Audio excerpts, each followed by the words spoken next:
So hello everyone, welcome और welcome back. I am Shreyansh and I am a second year MBBS student. तो आज की इस video में बात करेंगे आपका नीट 2024 के फिजिक्स के पेपर के बारे में। मैं आपको पूरा नीट 2024 के फिजिक्स का पेपर का एनालिसिस इस वीडियो में बता रहा हूँ। मैं आपको ये बता रहा हूँ कि आपका जो नीट 2024 का फिजिक्स का पेपर है वो एनसीईआरटी में कहाँ पे गिवन, मतलब हर क्वेश्चन को एनसीईआरटी में कहाँ से उठता है मैं इस वीडियो में आपको बता रहा हूँ। ये सेम वीडियो मैंने पिछले साल की फिजिक्स और केमिस्ट्री के लिए भी अपलोड कर रखा है चैनल पे। अगर आपने वो वीडियो अभी तक नहीं देखा है तो आई बटन में मैं उसका लिंक दे दूंगा और नीचे डिस्क्रिप्शन बॉक्स में भी उसका लिंक दे दूंगा, आप वहां से जाकर इस वीडियो को देख सकते हैं। अगर आप चैनल पे नए हो या अभी तक भी अपने चैनल को सब्सक्राइब नहीं किया है तो प्लीज ये वीडियो को लाइक कर देना, चैनल को सब्सक्राइब कर देना, क्योंकि आपका एक लाइक और एक subscribe gives me all the motivation to do all the hard work.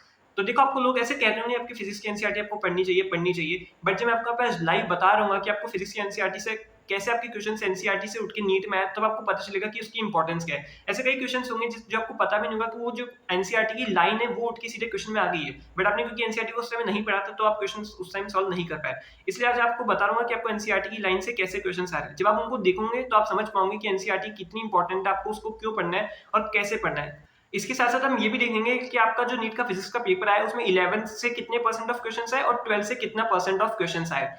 देखो, मैं सबकी पीडीएफ टेलीग्राम चैनल पे प्रोवाइड कर दूंगा। अगर आपने टेलीग्राम चैनल अभी तक ज्वाइन नहीं कर रखा है तो मैं उसका लिंक डिस्क्रिप्शन दे दूंगा और मैं आपको यहाँ पे भी दिखा दूंगा कि आप कैसे टेलीग्राम पे सर्च करके चैनल को ज्वाइन कर सकते हो, ताकि आप वो पीडीएफ को देख सको। और साथ ही में मैंने जो मेरे टेलीग्राम चैनल है उसमें फिजिक्स के शॉर्ट नोट्स भी अपलोड करके, कुछ चैप्टर्स के शॉर्ट नोट्स अभी अपलोड करना बाकी है, मैं धीरे धीरे उन सब चैप्टर्स के शॉर्ट नोट्स भी अपलोड कर दूंगा, तो आप टेलीग्राम चैनल को ज्वाइन कर सकते हो।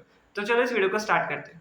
देखो, अभी हम स्टार्ट करेंगे। इसमें मैंने आपको सेक्शन ए को पूरा, फिजिक्स के पेपर की सेक्शन ए में जो 35 क्वेश्चन थे उसको पूरा आपको एनालाइज करके बताया कि कौन सा क्वेश्चन एनसीईआरटी में कहाँ से है।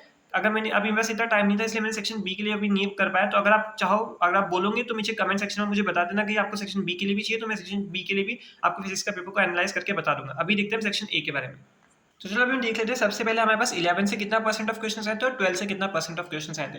तो देखो, 11 की जो है हमारे पास नहीं, 2024 में 11 से 21 क्वेश्चंस आए थे और 12 से 29 क्वेश्चंस आए थे। मतलब 11 से 42% और 12 से 58%। इसका मतलब है क्लियरली 12 से ज्यादा क्वेश्चन आए। हर साल ऐसे ही होता है ऑलमोस्ट कि 12 से ज्यादा क्वेश्चन आते हैं और 11 से कम आते हैं। 12 से ज्यादा इसलिए आते हैं क्योंकि 12 में ऐसे बड़े बड़े चैप्टर्स है जहाँ से हर साल 3 से 4 क्वेश्चन आते हैं। जैसे फॉर एग्जाम्पल करंट इलेक्ट्रिसिटी हो गया, इलेक्ट्रोस्टैटिक्स हो गया, मैग्नेटिज्म हो गया, सेमीकंडक्टर्स हो गया। ये ऐसे चैप्टर्स है, रे ऑप्टिक्स, ये ऐसे चैप्टर्स है कि हर साल इनमें 3 से 4 क्वेश्चंस देती है। इससे 12 से नंबर ऑफ क्वेश्चंस ज्यादा ही रहते हैं। ठीक है, इस आप इसे अकॉर्डिंग प्रिपेयर कर सकते हो कि नीट 2025 में भी हमारे पास 12 से ज्यादा क्वेश्चंस ही आने वाले। अब हम देखेंगे कि जो हमारे पास नीट का जो पेपर है वो उसका हर एक क्वेश्चन वो एनसीईआरटी में कहाँ से आया है। तो हम सबसे पहले देखो, मैं आपको स्टार्ट करने से पहले बता दूं कि मैंने Q6 पेपर से इसके क्वेश्चंस को टैली किया, तो अगर आप भी इसको मैच करना चाहो तो आप Q6 पेपर को डाउनलोड कर सकते हो, फिर रेफर कर सकते हो। तो चलो हम स्टार्ट करते हैं। देखो, सबसे पहला क्वेश्चन है वो हमारे पास 11th की 2 डायमेंशन की एनसीईआरटी से आया है। ये सर्कुलर मोशन वाला पार्ट है। यहाँ पे हमें एक्सेलरेशन का फॉर्मूला एनसीईआरटी में देखा है, a = ω²r। अब फोर्स क्या होता है, m × a, तो m × ω²r। अब यहाँ पे ये फोर्स टेंशन के बराबर हो जाएगा अंदर और बाहर, तो जो टेंशन हो जाएगा directly proportional to m ω²r। और ओमेगा को 2 टाइम्स कर दिया तो टेंशन विल बी 4 टाइम्स। ठीक है, अब हम बात करेंगे नेक्स्ट सेकंड क्वेश्चन की। सेकंड क्वेश्चन हमारे पास 11th की 2 डायमेंशन से आया है, पेज नंबर 66। यहाँ पे देखो, यहाँ पे लिख रखा है कि वेलोसिटी और एक्सेलरेशन दोनों वेक्टर क्वांटिटीज है। दोनों वेक्टर क्वांटिटीज है और यहाँ पे लिख रखा है कि वेक्टर क्वांटिटीज का एक्सेलरेशन और मैग्नीट्यूड दोनों, डायरेक्शन और मैग्नीट्यूड दोनों लिखना पड़ता है। अब पार्टिकल सर्कुलर मोशन में तो उसका हर बार डायरेक्शन चेंज होगा, अब डायरेक्शन चेंज होगा तो उसकी वैल्यू भी चेंज होगी, इसलिए वेरिंग एक्सेलरेशन और वेरिंग वेलोसिटी हो जाएगा इसका आंसर। अब नेक्स्ट हम बात करेंगे क्वेश्चन नंबर 3 की। क्वेश्चन नंबर 3 हमारे पास लॉजिक गेट्स का क्वेश्चन है, इसलिए हमारे पास 12th की एनसीईआरटी में सेमीकंडक्टर्स पे है। देखो, लॉजिक गेट्स का वैसे जो एनसीईआरटी में देखा है इसको पूरा अच्छे से पढ़ोगे तो आप इस क्वेश्चन को इजीली सॉल्व कर पाओगे। और लॉजिक गेट्स आपको पता है हर साल फिक्स क्वेश्चन आना ही है, तो ये एकदम पीवाईक्यू भी है और एकदम एनसीईआरटी से भी है। अब नेक्स्ट बात करेंगे क्वेश्चन नंबर 4। क्वेश्चन नंबर 4 जो है 12th की जो इलेक्ट्रोमैग्नेटिक इंडक्शन है उसकी एनसीईआरटी से है। यहाँ पे हमारे पास आप क्वेश्चन देख रहे होंगे एक्सरसाइज में, ये सेम क्वेश्चन आपको एनसीईआरटी से उठ के आपके पेपर में है। यहाँ पे भी हमारे पास एक बीच में मैग्नेट है, उसको मूव किया गया है और दोनों सॉलिनॉइड में डायरेक्शन ऑफ करंट पूछा गया। सेम क्वेश्चन आपके पास नीट में भी आया है। अब हम नेक्स्ट बात करेंगे क्वेश्चन नंबर 5 की। क्वेश्चन नंबर 5 12th की एनसीईआरटी से आया, इलेक्ट्रोस्टैटिक पोटेंशियल वाला जो चैप्टर है उसमें पेज नंबर 57 से इन्होंने क्वेश्चन पूछा है। जो डायपोल होता है उसके एक्सिस पॉइंट पे जो इलेक्ट्रिक पोटेंशियल होता है उसका फॉर्मूला यहाँ पे आपको सीधा साधा दे रखा है, वही फॉर्मूला लगा के आपको इसका सॉल्व करना है। इसमें जो स्टेटमेंट ए है वो सही है, उन्होंने सॉल्व सही किया है, बट जो स्टेटमेंट बी है उसमें उन्होंने फॉर्मूला को गलत दे रखा है। फॉर्मूला आपको सही इसमें दूसरा फॉर्मूला लगाना है।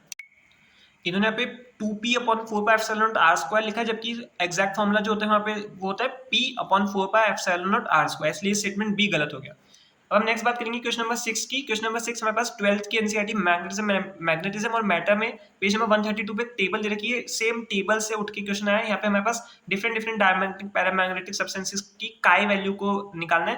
अगर आपने टेबल एनसीईआरटी की पढ़ रखी होगी तो ये आपका क्वेश्चन एकदम सही सॉल्व होता है। अब नेक्स्ट बात करेंगे क्वेश्चन नंबर 7 सी। क्वेश्चन नंबर 7 में जो डायरेक्टली ऐसा एनसीईआरटी में नहीं मिला, इसमें हमारे पास वही फॉर्मूला लगेगा t is equals to 2 pi root i by mb। ठीक है, अब नेक्स्ट बात करेंगे क्वेश्चन नंबर 8। ये हमारे पास जो 12th का जो चैप्टर है एसी, उसमें से आया है। उसमें जो टॉपिक है ट्रांसफॉर्मर्स, पेज नंबर 261 पे ये हमारे पास फॉर्मूला लिख रखा है IP upon IS is equals to VS upon VP is equals to NS upon NP। इस रिलेशन से आप इसको डायरेक्टली सॉल्व कर सकते हो। सिर्फ उसके बाद क्वेश्चन नंबर 9 और 10 ये भी मुझे डायरेक्टली एनसीईआरटी में नहीं मिले। इसके बाद ऑलमोस्ट सारे क्वेश्चन एक को छोड़ के एनसीईआरटी मिल गए। ठीक है, हम नेक्स्ट बात करेंगे क्वेश्चन नंबर 11 की। क्वेश्चन नंबर 11 जो है वो 11th की एनसीईआरटी चैप्टर ऑसिलेशंस है। जो ऑसिलेशंस है यहाँ पे हमारे पास जो एग्जांपल 13.5 है, ये सेम हमारे पास एग्जांपल उठ के आ गया, बस साइन की जगह कॉस कर दिया है। अब नेक्स्ट बात करेंगे क्वेश्चन नंबर 12 की। क्वेश्चन नंबर 12 हमारे पास 12th एनसीईआरटी में चैप्टर करंट इलेक्ट्रिसिटी है, उसमें एक्सरसाइज का एक क्वेश्चन है, क्वेश्चन नंबर 3.2। ये सेम क्वेश्चन यहाँ पे आया, बस वैल्यूज चेंज कर दिए। अब हम बात करेंगे नेक्स्ट क्वेश्चन नंबर 13 की। जो क्वेश्चन नंबर 13 है वो 12th की एनसीईआरटी से जो चैप्टर एटम्स है उसकी जो समरी है, ये उसकी समरी में से एक क्वेश्चन उठ के आया। देखो जो हमारे पास पहला स्टेटमेंट न्यूट्रल वाला कि एटम्स न्यूट्रल होते हैं वो सही है, हमारे पास पॉइंट लिख रखा है समरी में न्यूट्रल वाला सही है। और जो नेक्स्ट वाला स्टेटमेंट है each of the element of characteristic spectrum, इसमें स्टेटमेंट गलत हो गया क्योंकि ईच ऑफ द एलिमेंट नहीं, मोस्ट ऑफ द एलिमेंट होता है, सारे ही नहीं, most of the elements, most word आएगा ईच की जगह। ये एकदम एनसीईआरटी की लाइन है, तो एकदम बायोलॉजी जैसे क्वेश्चन लग रहा है कि एकदम ईच की जगह मोस्ट लिख दिया और क्वेश्चन स्टेटमेंट गलत हो गया। इसलिए आपको एनसीईआरटी की एटम्स जो चैप्टर से डुअल नेचर की समरी बहुत अच्छे से पढ़नी चाहिए। फिर हम नेक्स्ट बात करेंगे क्वेश्चन नंबर 14 की। क्वेश्चन नंबर 14 जो है वो 12th के एनसीईआरटी से है, चैप्टर डुअल नेचर। ये भी हमारे पास सारे स्टेटमेंट्स एनसीईआरटी में डुअल नेचर में दे रखे हैं कि energy of photon, velocity of photon, moment of photon, momentum of photon, ये सारे स्टेटमेंट्स आपको एनसीईआरटी में गिवन है। अगर आपने एनसीईआरटी को अच्छे से थ्योरी पढ़ी होगी और ये सारे क्वेश्चन आप उसको सॉल्व कर सकते हो। जो कोलिजन वाला पॉइंट है वो भी आपको एनसीईआरटी में गिवन है। फिर नेक्स्ट हमारे पास बात करेंगे question number 15। Question number 15 12th की एनसीईआरटी से जो एटम्स चैप्टर है वहां से है। यहाँ पे हमारे पास ट्रांजिशन हुआ है हाइड्रोजन एटम में N3 से N2, N2 से N1, ऐसे ऐसे ट्रांजिशन हुआ है। फिर उसकी हमें वेवलेंथ निकालनी है। इसके लिए आप यहाँ पे सिंपली फॉर्मूला लगा सकते हो, जो एनर्जी होता है is equal to -13.6 n² upon z²। अब एनर्जी किसके बराबर होती है, hc बाय लैम्डा। तो अब इस फॉर्मूले से पहले -13.6 n1² 1/n1² -n2² से एनर्जी निकालोगे और उसको इक्वेट कर दोगे hc बाय लैम्डा से, तो हमारे पास एनर्जी आ जाएगी। तो नेक्स्ट हम बात करेंगे क्वेश्चन नंबर 16 की। क्वेश्चन नंबर 6 है हमारे पास 12th की एनसीईआरटी चैप्टर है मैग्नेटिक चार्जेस वाला। यहाँ पे हमारे पास जो मैग्नेटिक फील्ड B का फॉर्मूला हम सिंपली वो लगा देंगे। यहाँ पे हमारे पास फॉर्मूला रखा है B is equals to mu not NI/2R। ये सिंपली इतना छोटा सा एक इजी से फॉर्मूला लगाना है, इससे आप magnetic field at the centre निकाल सकते हो। तो हमारे पास नेक्स्ट है क्वेश्चन नंबर 17 की। हमारे पास 12th की एनसीईआरटी सेमीकंडक्टर से है। अगेन लॉजिक गेट्स का क्वेश्चन है। लॉजिक गेट्स का यहाँ पे आपको एनसीईआरटी में पूरा अच्छे से थ्योरी दे रखी है, इसको पढ़ के भी आप इस क्वेश्चन को इजीली सॉल्व कर सकते हो। फिर नेक्स्ट हमारे पास क्वेश्चन नंबर 18। क्वेश्चन नंबर 18 हमारे पास 12th की करंट इलेक्ट्रिसिटी है। ये तो बेसिक जो अपन 10th में पढ़ते हैं तो उसी का क्वेश्चन आ गया। सीरीज और पैरेलल का कॉम्बिनेशन का रेजिस्टेंस निकालना है, तो बहुत ही इजी क्वेश्चन है। ठीक है, ये हमारे पास करंट इलेक्ट्रिसिटी से क्वेश्चन है। फिर हम नेक्स्ट बात करेंगे क्वेश्चन नंबर 19 की। क्वेश्चन नंबर 19 हमारे पास 12th की एनसीईआरटी न्यूक्लियस है। ये टॉपिक रेडियो एक्टिविटी है। इसमें हमारे पास एनसीईआरटी में लाइन दे रखी है सारे की अल्फा एमिशन, अल्फा डी के होता है तो क्या एमिट होता है, बीटा डी के होता है तो क्या एमिट होता है, उसको आप यहाँ से पढ़ के कर सकते हो। हमारे पास नेक्स्ट क्वेश्चन है क्वेश्चन नंबर 20। ये हमारे पास 11th की सॉलिड्स है या इलास्टिसिटी टॉपिक से। ये देखो यहाँ पे हमारे पास हुक्स लॉ के टॉपिक से है। यहाँ पे अकॉर्डिंग टू हुक्स लॉ की इलास्टिक लिमिट तक होगा तो stress is directly proportional to strain. इससे हमारे पास क्या निकल के आता है, stress upon strain is equals to elasticity. और यहाँ पे stress upon strain is equals to modulus of Young's modulus हो जाएगा। तो स्ट्रेस अपॉन स्ट्रेन बराबर हो जाएगा y। हमारे पास स्ट्रेस की वैल्यू गिवन है, नीचे जो स्ट्रेन है, स्ट्रेन का वैल्यू क्या होता है डेल्टा एल अपॉन एल। तो हमें पास डेल्टा एल निकालना है, जो डेल्टा एल बाय एल होता है उसमें से एल गिवन है, तो नीचे वाला एल ऊपर आ जाएगा। तो स्ट्रेस अपॉन स्ट्रेन में स्ट्रेस पता है, स्ट्रेन में डेल्टा एल निकालना है, एल पता है, is equal to modulus of elasticity का देंगे। मॉड्यूलस ऑफ इलास्टिसिटी भी हमें पास गिवन है, तो इस फॉर्मूले से आप इसको सॉल्व कर सकते हो। नेक्स्ट हमारे पास क्वेश्चन नंबर 21। ये 12th की वेव ऑप्टिक्स है। यहाँ पे हमारे पास वेव ऑप्टिक्स में एग्जांपल है 10.4। उसका ये एग्जांपल 10.4 में सीधा साधा सेम ही क्वेश्चन पूछ रखा है, तो ये सेम एग्जांपल उठ के हमारे पास एनसीईआरटी से यहाँ पे क्वेश्चन है। फिर नेक्स्ट हम बात करेंगे क्वेश्चन नंबर 22 की। क्वेश्चन नंबर 22 हमारे पास 11th की एनसीईआरटी वर्क एनर्जी पावर से है। यहाँ पे हमारे पास वर्क एनर्जी पावर में पावर का फॉर्मूला गिवन है P is equal to force into velocity. यहाँ पे हमारे पास डिफरेंशिएशन करके वेलोसिटी निकाल देंगे और उसको फोर्स से मल्टीप्लाई कर देंगे तो पावर आ जाएगा।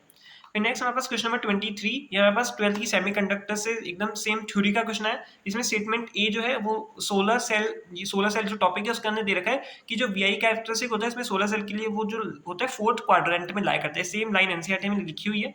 और जो स्टेटमेंट बी है उसमें मेजॉरिटी लिखा है, मेजॉरिटी मतलब इसलिए गलत हो गया, मेजॉरिटी नहीं रिवर्स में माइनॉरिटी चार्ज कैरियर्स की वजह से होता है, तो इसलिए स्टेटमेंट बी गलत हो गया। फिर नेक्स्ट ये हमारे पास क्वेश्चन नंबर 24 है। अब 24 जो है वो हमारे पास 11th की अगेन वर्क एनर्जी पावर की कोलिजन टॉपिक्स है। कोलिजन्स में हमारे पास inelastic collision in one dimension में सेम एग्जैक्ट फॉर्मूला लिख रखा है, फाइनल वेलोसिटी ऑफ सिस्टम। वो फाइनल वेलोसिटी से आप इजीली इसको निकाल सकते हो, और मोमेंटम कंजर्वेशन से इसको आप सिंपली निकाल सकते हो। ठीक है, फिर नेक्स्ट हमारे पास question number 25। Question number 25 ray optics है। इसमें टॉपिक है प्रिज्म। प्रिज्म का आप ये जो प्रिज्म जो आपका एनसीईआरटी में दे रखा है, इसको आप पूरा से पढ़ेंगे तो आपका कॉन्सेप्ट अब यहाँ से क्लियर करके भी इस क्वेश्चन सॉल्व कर सकते हो। नहीं तो आपको सिंपली जो दोनों सर्फेसेस है प्रिज्म के, उस पर आपको स्नेल्स लॉ लगाना है, उससे आपको रिफ्लेक्टिव इंडेक्स ऑफ प्रिज्म निकालना है। फिर नेक्स्ट हमारे पास question number 26। Question number 26 12th की एटम्स है। यहाँ पे एटम्स में हमारे पास डी ब्रॉगली वेवलेंथ में हमें क्या पता होता है कि जो वेवलेंथ होती है लैम्डा, लैम्डा बराबर होता है h/p, और p जो नीचे h/p में p है उसको हम लिख सकते हैं √2 के me। तो लैम्डा बराबर हो जाएगा h/√2 के me। यहाँ से लैम्डा प्रोपोर्शनल हो जाएगा 1/ke का 1/√ke। हम यहाँ पे दोनों तरफ स्क्वायर कर देंगे तो lambda square is directly proportional to 1/ke। अभी डायरेक्टली प्रोपोर्शनल हो गया तो लैम्डा और 1 एनर्जी, लैम्डा स्क्वायर और 1 एनर्जी का जो ग्राफ आएगा वो स्ट्रेट लाइन आ जाएगा। ठीक है, फिर नेक्स्ट हमारे पास क्वेश्चन नंबर 27। क्वेश्चन नंबर 27 हमारे पास 11th की जो एनसीईआरटी उसमें यूनिट्स एंड डायमेंशंस है। यहाँ पे आपको दे रखा है कि ये डायमेंशनलेस क्वांटिटीज कौन कौन सी होती है। यहाँ पे आपको एक्जैक्टली लाइन लिख रखी कि सॉलिड एंगल हमारे पास डायमेंशनलेस होता है। ठीक है, और स्ट्रेन डायमेंशनलेस होता ही है क्योंकि वो क्या होता है, change in length upon length. तो दोनों लेंथ है तो उसकी यूनिट्स कैंसिल हो जाती है, जिससे वो डायमेंशनलेस हो जाता है स्ट्रेन भी। तो नेक्स्ट हम बात करेंगे क्वेश्चन नंबर 28। क्वेश्चन नंबर 20 हमारे पास 12th की वेव ऑप्टिक्स है, टॉपिक ब्रूस्टर्स। ये मुझे एक्जैक्टली ऐसे एनसीईआरटी में नहीं मिला। हम नेक्स्ट बात करेंगे क्वेश्चन नंबर 29 की, हमारे पास 11th की एनसीईआरटी रोटेशंस है। यहाँ पे रोटेशन में हमारे पास पता है जो रॉड होता है उसके मिड पॉइंट पे मोमेंट ऑफ इनर्शिया का फॉर्मूला पे हमारे पास एनसीईआरटी में गिवन है I = ml²/12। ये सिंपली फॉर्मूला लगा के आप इसका आंसर निकाल सकते हो। फिर नेक्स्ट हमारे पास क्वेश्चन नंबर 30, ये हमारे पास 11th की फ्लूइड्स है। ये मुझे ऐसा डायरेक्टली एनसीईआरटी में नहीं मिला।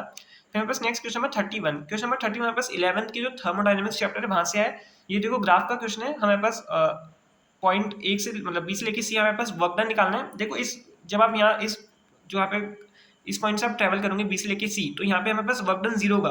क्यों? क्योंकि यहाँ पे हमारे पास वॉल्यूम चेंज नहीं हुई है। हमारे पास यहाँ पे एनसीईआरटी में दे रखा है कि अगर वॉल्यूम में चेंज 0 है या फिर मतलब डेल्टा V 0 है तो हमारे पास वर्क डन 0 होगा, क्योंकि वर्क का फॉर्मूला क्या होता है, वर्क P ΔV। अब डेल्टा V 0 तो वर्क डन 0। नेक्स्ट हमारे पास क्वेश्चन नंबर 32, हमारे पास 11th की रोटेशंस है। रोटेशन में टॉपिक रोलिंग मोशन से क्वेश्चन है। हमारे पास देखो नीचे डायग्राम है, उसके नीचे हमारे पास डायग्राम के नीचे कुछ लिख रखा है, वहां से हमारे पास क्वेश्चन है कि जो Vp होगा वो होगा V + R ओमेगा, और जो Vq होगा इंस्टेंटेनियसली वो जो सबसे लोएस्ट पॉइंट जो होगा उसकी वेलोसिटी 0 होगी। यहाँ पे हमारे पास लिख रखा है कि वो रेस्ट पे होगा, रेस्ट पे मतलब वेलोसिटी 0। ठीक है, हमारे पास question number next question number 33 हमारे पास 11th की ग्रेविटेशंस है। ग्रेविटेशन में हमारे पास एक्सेलरेशन ड्यू टू ग्रेविटी जो टॉपिक है उसमें हमारे पास g का फॉर्मूला रखा है, g = gm/r²। अब हमारे पास मास और रेडियस को वेरी करके हमारे पास नेक्स्ट जो न्यू g आएगा वो यहाँ से आप निकाल सकते हो। नेक्स्ट हमारे पास क्वेश्चन नंबर 34। क्वेश्चन नंबर 34 हमारे पास 12th की जो चैप्टर है, 12th में इलेक्ट्रोस्टैटिक पोटेंशियल, वहां से क्वेश्चन है। जो कैपेसिटर्स हैं सीरीज और पैरेलल, जो टॉपिक है कैपेसिटर्स, उसमें सीरीज और पैरेलल का हमारे पास फॉर्मूले दे रखे, सिंपली सीरीज पैरेलल से आप इसको निकाल सकते हो, और ये तो व्हीटस्टोन ब्रिज का बन रहा है कैपेसिटर ही। फिर नेक्स्ट हमारे पास है question number 35, last question section A का। जो सेक्शन इसमें जो क्वेश्चन नंबर 35 है वो हमारे पास 12th की इलेक्ट्रोस्टैटिक पोटेंशियल से क्वेश्चन है। देखो हमारे पास जो पोटेंशियल डिफरेंस जो होगा इन दोनों के सेंटर के पॉइंट के और जो सरफेस का पॉइंट है, इन दोनों के बीच का जो पोटेंशियल डिफरेंस है वो 0 होगा। 0 क्यों होगा? क्योंकि जो थिन स्फेरिकल शेल होता है उसके लिए पोटेंशियल डिफरेंस जो होता है सरफेस पे और सेंटर पे सेम होता है। अब सरफेस पे और सेंटर पे अगर सेम है तो दोनों के बीच का डिफरेंस 0 हो जाएगा। अगर सरफेस पे 5 है और सेंटर पे 5 है तो 5 - 5 0 हो जाएगा, इसलिए इन दोनों के बीच का पोटेंशियल डिफरेंस 0 हो जाएगा। तो इस वीडियो में यहीं तक। अगर आपको वीडियो अच्छी लगी हो तो प्लीज वीडियो को लाइक कर देना, चैनल को सब्सक्राइब करके बेल नोटिफिकेशन को ऑन करना मत भूलना, ताकि जब भी मैं नेक्स्ट नीट से रिलेटेड वीडियोस आपके लिए डालूं तो उसका नोटिफिकेशन आप तक पहुंच सके। तो मिलते हैं नेक्स्ट वीडियो में, तब तक अच्छे से पढ़ते रहिए एंड टेक केयर।